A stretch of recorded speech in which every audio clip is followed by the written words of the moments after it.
donc pour ce grand entretien, j'ai le plaisir de recevoir Jacques Beau. Bonjour monsieur. Bonjour Voilà, vous et êtes, merci de m'inviter. eh bien, je vous en prie, vous êtes l'auteur de Guerre secrète en Ukraine, qui vient de paraître aux éditions Max Milo. Et c'est bien normal que vous nous en parliez, puisque vous êtes ex-membre des renseignements suisses, chef de la doctrine des opérations de la paix pour les Nations Unies, chef de la lutte contre la prolifération des armes légères à l'OTAN. Et donc nous voilà aujourd'hui en mai 2025 avec un panorama en fait de la manière dont il y a eu une guerre secrète avant le déclenchement de la guerre russo-ukrainienne et évidemment pendant toute sa durée. Je voudrais vous faire réagir tout de suite sur un élément de l'actualité puisque Donald Trump vient de déclarer que Vladimir Poutine était complètement fou et chacun sait, en tout cas à écouter les commentaires internationaux, que Donald Trump est réputé s'y connaître lui-même en folie. Qu'est-ce que vous en pensez ?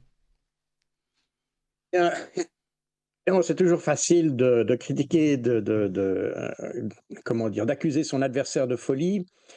Heu, En l'occurrence, ce que j'ai voulu montrer dans mon ouvrage, c'est que, il y a des approches différentes de la guerre, que ce que nous voyons tous les jours ou ce que nous entendons n'est qu'une petite partie de la réalité qui se déroule, une petite partie qui est d'ailleurs faussée par nos médias et qui a la particularité d'influencer nos décisions.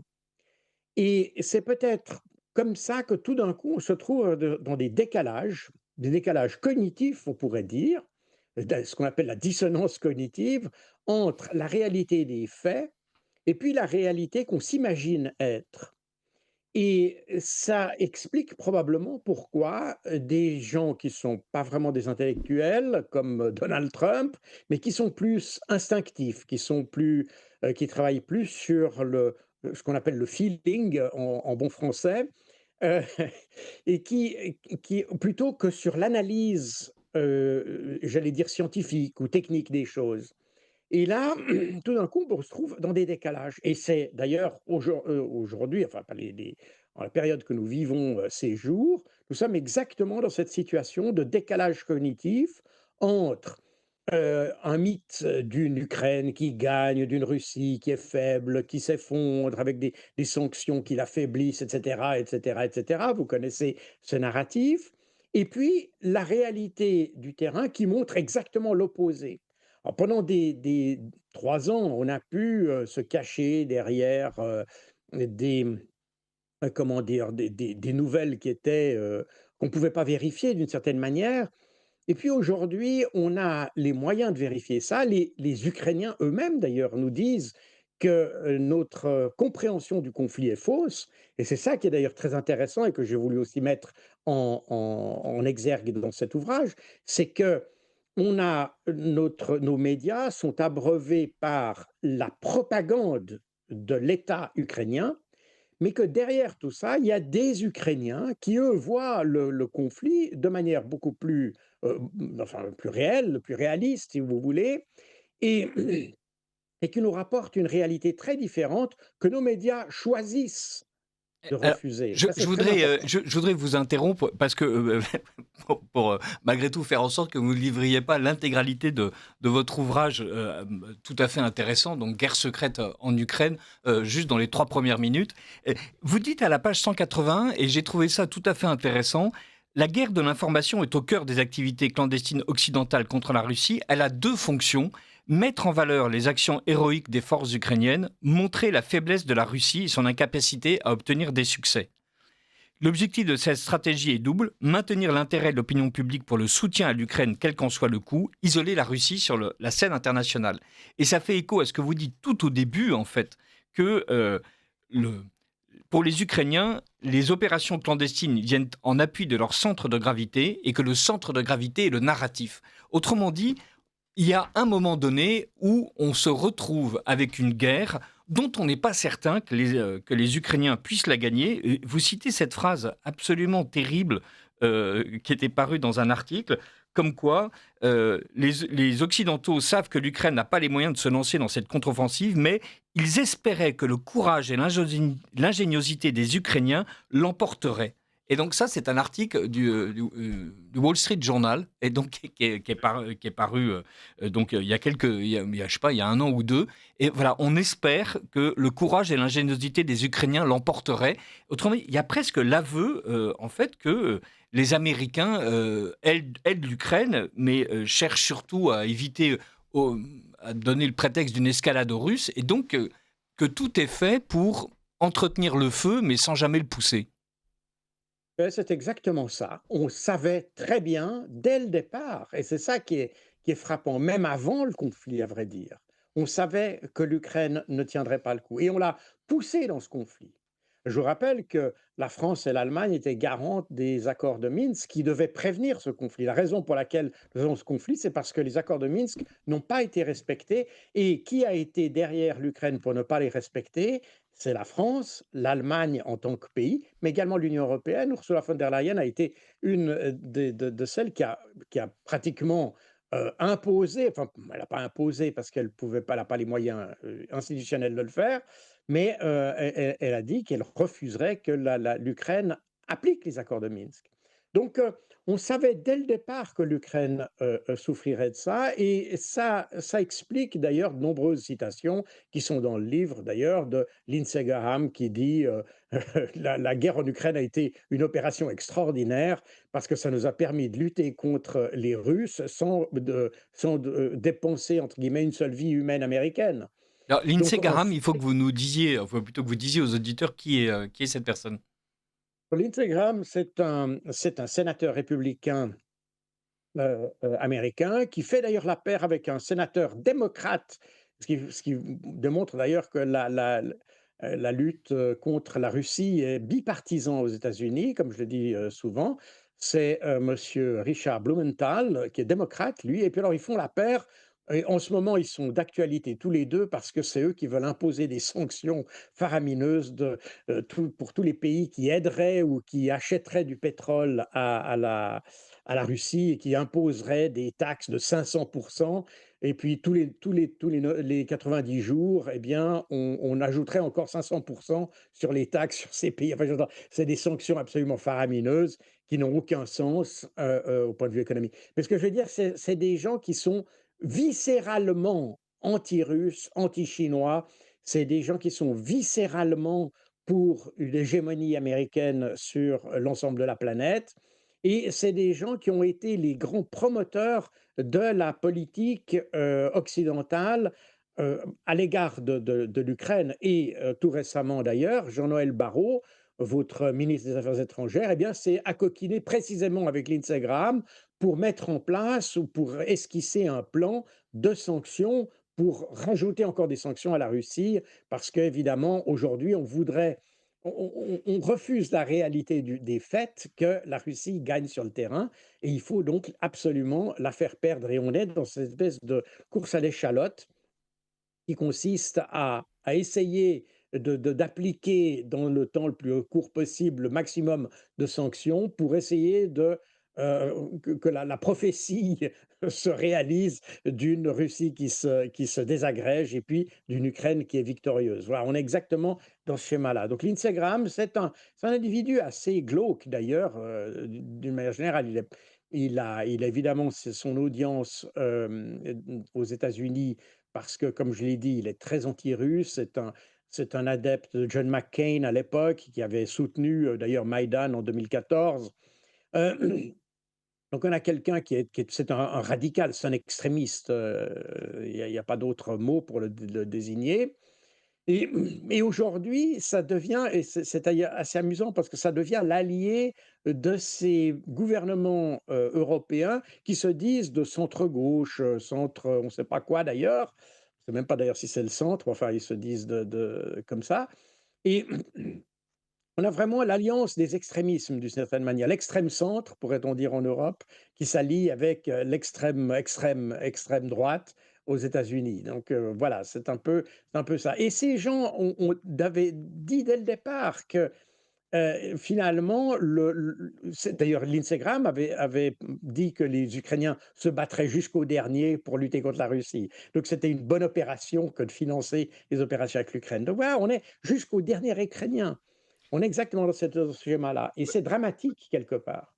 Oui, Dans votre livre, vous dites en fait, et là aussi c'est tout à fait intéressant, que dans cette guerre de l'information, dans cette guerre des narratifs, où les médias de grand chemin ont pris parti a priori plus pour l'Ukraine que pour la Russie, il y a le rôle des services secrets. Euh, On constate que les services de renseignement ne sont plus utilisés pour donner des éléments de décision, mais pour servir de porte-voix au narratif officiel. Effectivement, dans les journaux, on nous explique qu'il s'est passé telle ou telle chose, qu'il y a eu telle opération, on lève le voile sur telle infiltration, tel assassinat, et on a l'impression que cette guerre secrète que vous racontez dans le menu détail, la manière dont on nous la présente, c'est juste pour faire en sorte que l'opinion soit confirmée dans ses biais. tout à fait. Alors moi, comme vous l'avez dit en introduction, je viens du renseignement. Le renseignement stratégique, donc pas le renseignement dans un quelconque bataillon, et cetera, mais le renseignement stratégique, c'est le renseignement qui renseigne le gouvernement. On est en prise directe avec, les ministres, et cetera, pour leur présenter une situation et les aider à prendre des décisions. Et c'est un niveau où vous ne pouvez pas vous permettre de donner votre opinion. C'est pas l'opinion de Jacques Beau ou de monsieur X ou de monsieur Y. Ça doit être la réalité la plus proche possible, la plus factuelle possible, la plus proche de la réalité des choses et des compréhensions que vous devez présenter au ministre, de façon à ce que lui puisse prendre sa décision qu'il ait une réelle page blanche pour commencer, si vous voulez. C'est-à-dire qu'il ne soit pas influencé dès le départ sur sa décision. Donc il y a une exigence d'intégrité des services de renseignement et qui est très importante. Et moi, j'ai été formé dans les services de renseignement britanniques et américains également. Et j'ai remarqué à l'époque, mais on était encore à la fin de la guerre froide, les Américains essayaient de cultiver cet aspect-là. Ce que nous voyons souvent, les décisions qui sont prises, beaucoup de décisions d'ailleurs qui ont été prises aux États-Unis ont été prises contre l'avis, par exemple, de la CIA.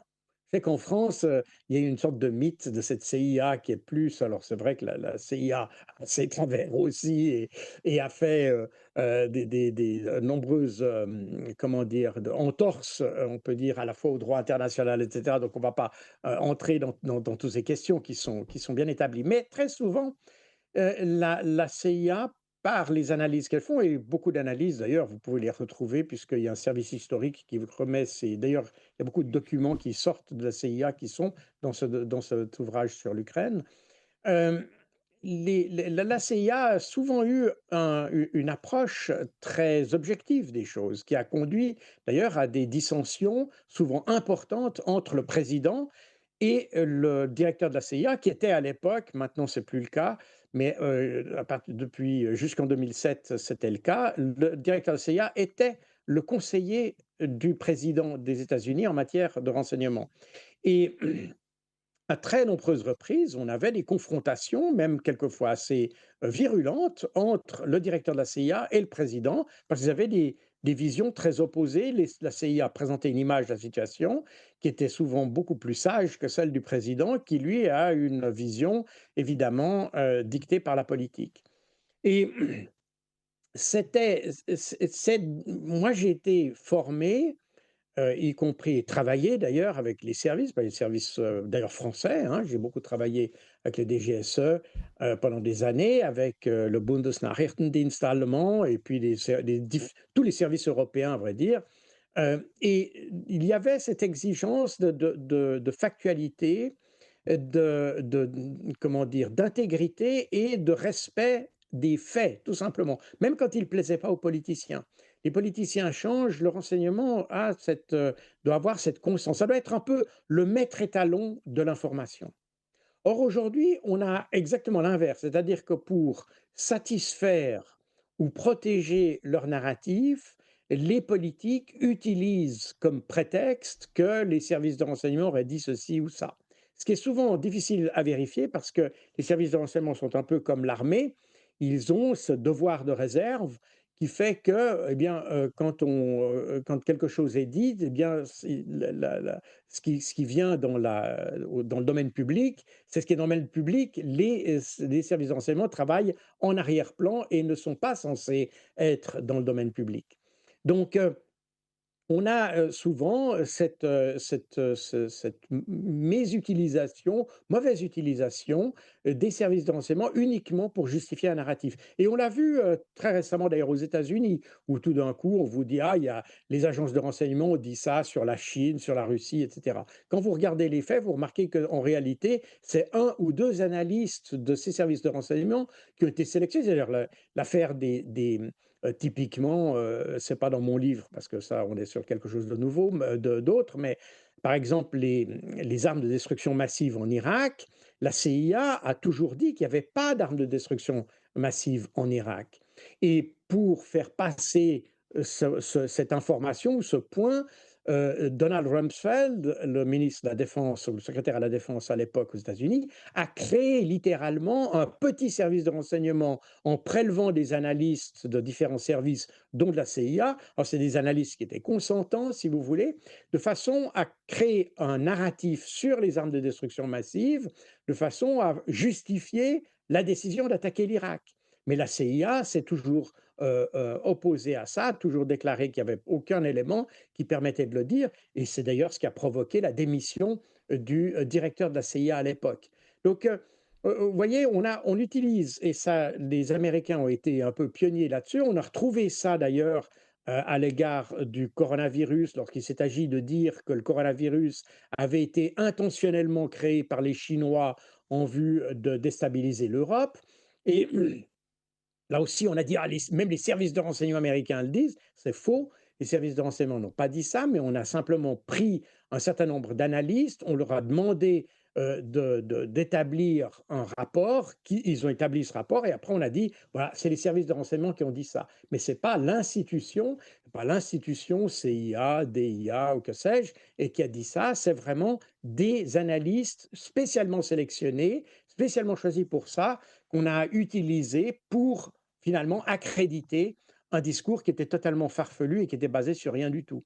Et J'ai le plaisir, voilà, pardonnez-moi Jacques Beau, voilà, oui, j'ai le oui, plaisir de vous recevoir aujourd'hui pour parler de Guerre secrète en Ukraine, le livre qui vient de paraître aux éditions Max Milo. Tout à l'heure à 8h07, dans Vue de haut, nous recevrons Eve Wagerland pour parler d'une école à la dérive. Mais revenons à l'Ukraine et à ce que vous nous racontez. Il y a un luxe de détails, parfois un peu étourdissant. Voilà, j'ai lu tout à l'heure des extraits qui étaient compréhensibles pour le commun des mortels. Vous me permettrez, vous me pardonnerez, d'en lire un autre. Les bombes guidées GBU-39 Ground Launch Small Diameter Bomb GLSDB et Blue 109/MK84 Joint Direct Attack Munition Extended Range JDAMER et naturellement les M142 High Mobility Artillery Rocket System HIMARS. Et donc, on a l'impression en fait de plonger dans deux choses, c'est-à-dire la description extrêmement précise de l'appareil de renseignement russe, de l'appareil de renseignement ukrainien et d'une manière périphérique des appareils de renseignement occidentaux, et par ailleurs de l'appareillage technologique absolument nécessaire à ce renseignement. Mais ce que vous nous décrivez, c'est-à-dire toute cette collecte de documents, cette richesse en fait de guerre technologique, la manière dont tous les matériels sont de plus en plus sophistiqués, repose malgré tout sur des hommes et sur différentes brigades, donc ukrainiennes ou russes, qui commandent des opérations, alors des opérations d'infiltration, des opérations d'assassinat, des opérations de désinformation, et donc les deux camps en fait se livrent à une guerre secrète absolument terrible. alors effectivement, mais elle est de différentes natures d'ailleurs, dans la perception russe et dans la perception ukrainienne, parce que de nouveau, la finalité est différente. Comme vous l'avez dit tout à l'heure, ce qui est intéressant, c'est de voir que les organes d'information ou de désinformation font partie des services de renseignement. Ça, c'est intéressant, notamment en Ukraine, où les services de littéralement, information, enfin on les appelle information, mais c'est de la des les organes d'influence sont liés évidemment, sont structurellement, dans les services de renseignement, mais sont également liés aux structures d'information, par exemple de l'OTAN, directement, de manière fonctionnelle, si vous voulez. Et et c'est lié à toute une série d'une constellation, de relais qu'on a, dans les pays occidentaux et pour, amener l'information officielle jusque aux, comment dire? Aux agences de presse et à la presse mainstream. Donc on a littéralement des réseaux d'information qui partent des services de renseignement, qu'on observe beaucoup plus évidemment à l'égard des Ukrainiens que des Russes. Les Russes ont une autre approche du problème. Ils ont une approche plus basée sur plus réaliste au sens technique du terme, alors que les Ukrainiens, de nouveau, comme vous l'avez vous-même mentionné au départ, basent leur stratégie sur le narratif. C'est le narratif qui est la clé de leur stratégie. Et c'est d'ailleurs sur ce narratif que s'appuie aujourd'hui Emmanuel Macron, etc., pour dire qu'il faut un cessez-le-feu et non pas des négociations de paix, etc., etc. C'est toujours le narratif qui est l'élément central. Et pour que ce narratif puisse, finalement être disséminé de manière, uniforme, eh bien, vous avez ces réseaux. Donc, la structure des services est très importante dans ce domaine parce qu'elle explique un mode de fonctionnement littéralement et d'utilisation de l'information dans une stratégie militaire. Et les Russes ont une approche un peu différente, mais ils ont une armée plus forte aussi, donc ils peuvent se priver du narratif pour utiliser les résultats sur le terrain, si vous voulez, ils n'ont pas besoin d'imposer une réalité. Cette réalité, elle s'impose d'elle-même. Alors, Alors que du côté pardonnez-moi, je ukrainien, sais qu'on en a déjà parlé sur cette antenne. J'ai l'impression qu'il y a un narratif russe qui est totalement concurrentiel, avec notamment l'idée de cette opération qui n'est pas présentée comme une guerre. Et d'une manière générale, on a l'impression qu'effectivement, l'influence russe marche mal en Occident, mais qu'il y a un narratif russe qui marche très très bien en Afrique et dans d'autres pays. Donc, ce qui m'intéresse dans votre livre, c'est que c'est la description véritablement des mécanismes, indépendamment de la sincérité plus ou moins grande des Russes ou des Ukrainiens. Vous nous faites rentrer dans les coulisses de ce qu'est la guerre d'influence. oui, mais et je crois qu'il faut pour appréhender, l'influence, il faut regarder ça avec de nouveau, comme toute guerre, et tout conflit d'ailleurs, qu'il soit personnel ou qu'il soit, il faut se mettre dans la perspective de celui des acteurs. Et vous devez, tantôt chausser les bottes des Ukrainiens et tantôt chausser les bottes des Russes pour comprendre leur point de vue. Quand vous commencez à dire: «Ah ben, c'est pas une opération spéciale, c'est une guerre», non, c'est que vous n'avez rien compris à la structure même du champ de bataille, si j'ose dire. Parce que pour les Russes, ça n'est techniquement pas une guerre. Non, non, mais Techniquement, c'est tout. une fois plus, on en Vous a pouvez déjà prendre le parlé. problème dans le sens que vous voulez. Non, mais vous voyez, et vous êtes obligé de comprendre ça avec leurs yeux. Et après, une fois que vous avez compris, et de nouveau, c'est pour tout la même chose, que vous parliez du terrorisme, que vous parliez des oppositions politiques, etc., il faut vous mettre dans la peau de l'un et de l'autre pour pouvoir. C'est le travail du renseignement. C'est pourquoi moi j'ai appris à travailler dans la perspective de chacun des acteurs. C'est ce qui me donne un avantage quand, même d'ailleurs sur d'autres contextes, parce que j'ai eu aussi une expérience professionnelle en matière de résolution de conflits, mais plutôt sur des conflits en Afrique notamment. Eh bien, on est très loin de ce que pensent les Russes, ce que pensent les Ukrainiens, ce que pensent je ne sais pas qui, mais on a toujours ces mécanismes intellectuels de se mettre à la place de l'un et de l'autre et d'essayer de voir où sont les points communs. Si vous refusez d'emblée la position de l'un ou de l'autre, alors vous faites exactement le même travail que ce que font nos médias de grand chemin, comme vous le dites, c'est-à-dire de se mettre dans une seule perspective. Or, on est obligé de se mettre dans les deux perspectives et surtout dans la situation actuelle où il s'agit de trouver des solutions. Et ça, c'est déterminant. Et c'est ce que j'ai essayé de faire dans cet ouvrage en décrivant les deux côtés, les mécanismes de part et d'autre, pour expliquer qu'il y a il y a une manière de concevoir la guerre qui est différente de part et d'autre. Et en définitive, ce qu'on observe aujourd'hui, c'est que de cette conception de la guerre découle en fait la manière d'aborder la paix. Et c'est ça qui, comme je le dis toujours, de la manière dont vous comprenez une crise, vous la résolvez. Il y a pas de, on ne pouvait pas contourner ça. Si vous la comprenez mal, vous la résolvez mal. Et par conséquent, il est important ici de faire abstraction de ce qu'on peut penser soi-même pour essayer de se mettre dans la perspective de l'un et de l'autre et de comprendre, surtout dans la situation actuelle, c'est exactement pourquoi Donald Trump ne parvient pas à faire ce qu'il voudrait faire, c'est-à-dire amener Ukrainiens et Russes autour d'une table de négociation, parce qu'il n'a toujours pas compris la manière dont les Russes perçoivent ce conflit, dans quelle optique ils le font, dans quelle perspective ils le font, et puis, voilà, et c'est exactement toute la problématique qu'il y a aujourd'hui. On est obligé, c'est absolument incontournable de se mettre à la place de l'un et de l'autre, de comprendre la genèse du conflit dans la perspective ukrainienne, dans la perspective russe, pour pouvoir amener des solutions au conflit. C'est incontournable. Et il nous reste 2 minutes. En vous lisant, il y a quelque chose qui est très surprenant et qui se dégage peu à peu au fil des pages, c'est qu'on a l'impression que tout était déjà réglé avant même le déclenchement de l'offensive en 2022. On a l'impression que les forces avaient été correctement évaluées par les services de sécurité des 2 côtés, que les dangers en fait de cette opération, étaient clairs pour les occidentaux, c'est-à-dire qu'ils savaient que l'Ukraine, était faible et qu'on a quand même, laissé, tout se arriver jusqu'à la bataille et jusqu'aux morts. Et comment est-ce qu'on peut expliquer que cette espèce de défaillance, si j'ose dire, dans l'intelligence d'un conflit à venir? Pourquoi est-ce que le choix a été fait de laisser se poursuivre la chose?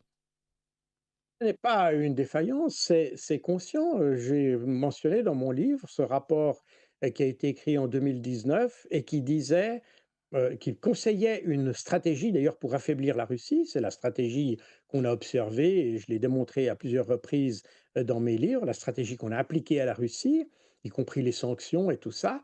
Et le rapport de 2019 dit très clairement, si on applique cette stratégie, on risque d'affaiblir l'Ukraine, de lui faire perdre des territoires, de lui faire perdre des vies humaines et de la mettre dans la situation d'une paix inconfortable avec la Russie. Et c'est exactement la situation qu'on a maintenant. Tout ça était parfaitement connu et on le savait très bien. Et quand les Russes disent aujourd'hui le but des Occidentaux, c'est d'affaiblir la Russie, eh bien, ils ne font en réalité que traduire quelque chose que l'on peut lire dans nos textes, dans nos documents, dans les documents officiels qui ont été produits ou même dans la presse mainstream, puisque, comme vous l'avez évoqué dans le passage que vous avez cité précédemment, le Wall Street Journal a lui-même dit qu'on savait que l'Ukraine allait s'effondrer. On savait que son offensive de 2023 n'aurait pas de succès, mais on s'est dit que finalement, après tout, parce que le but de l'opération n'était pas que l'Ukraine gagne, le but de l'opération, c'était que la Russie soit faible. C'est pour ça qu'aujourd'hui, d'ailleurs, malgré que l'Ukraine soit saignée à blanc, on continue à la pousser à se battre. C'est la raison pour laquelle, d'ailleurs, on lui a fait se retirer des propositions qu'elle avait elle-même faites en avril 2022, parce que le but de l'opération, ça n'est pas que l'Ukraine reste ou subsiste ou survive. Le but, c'est d'affaiblir la Russie. Et c'est ça qui est dramatique dans cette Pardonnez-moi, affaire. Jacques Beau, je suis obligé de vous interrompre. Merci beaucoup pour ce livre éclairant, Guerre secrète en Ukraine aux éditions Max Milo. Et j'espère que nous aurons l'occasion d'en reparler ensemble, sinon de votre livre, en tout cas de ce conflit. Merci beaucoup.